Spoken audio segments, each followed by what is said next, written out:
देखिए, हिमाचल प्रदेश में मैंने पहले भी इस बात को लेकर के कहा है कि घटनाएं तो घटित होती है, लेकिन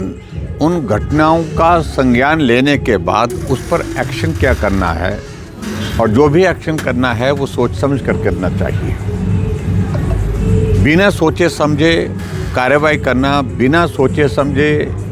फैसले लेना, जल्दबाजी करना, इन सारी चीज़ों को लेकर के मैं समझता हूँ कि सरकार की फजीहत है, जिसके कारण खामियाजा इस प्रदेश की जनता को भुगतना पड़ता है। आईजीएमसी शिमला में जो घटना हुई है, उस घटना की हम दोनों तरफ से निंदा कर रहे हैं, और ख़ास तौर से जो उस सारी चीज़ की जो एक इन्वेस्टिगेशन की गई, जो रिपोर्ट ली गई, उस रिपोर्ट में जो जल्दबाजी में फैसला लिया गया है, मैं समझता हूँ कि फैसला जो लिया गया है वो काफ़ी हार्श है। सस्पेंशन तक डॉक्टर की समझ में आता है। एक वार्निंग डॉक्टर को दे करके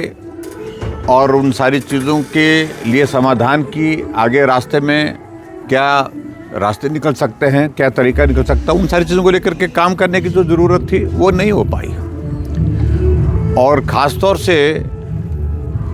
दोनों पक्ष को अगर हम सुने, चाहे वो पेशेंट की बात है, चाहे वो डॉक्टर की बात है,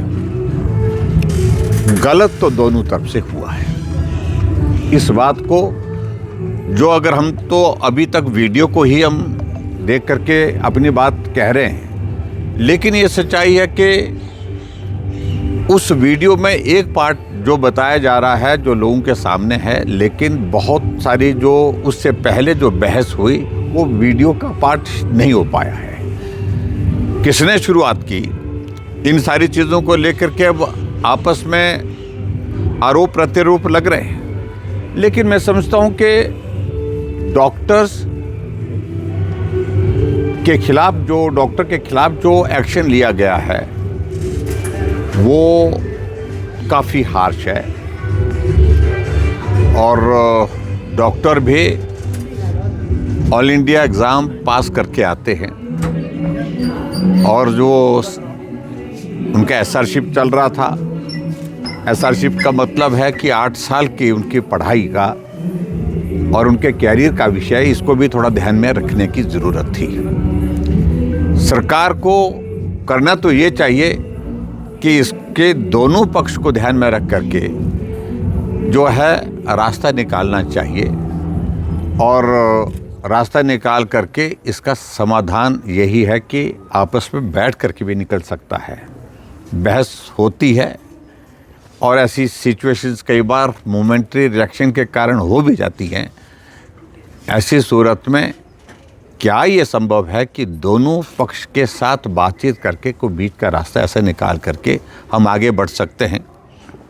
और सबसे बड़ी बात जो ज़रूरत है, ख़ास तौर से मैं जो महसूस करता हूँ हिमाचल प्रदेश में, जो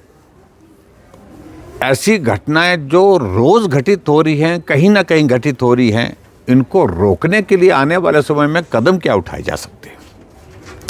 वो मुझे लगता है कि काम करने की ज़रूरत है। और मैं उम्मीद करता हूं कि सरकार के साथ जो आज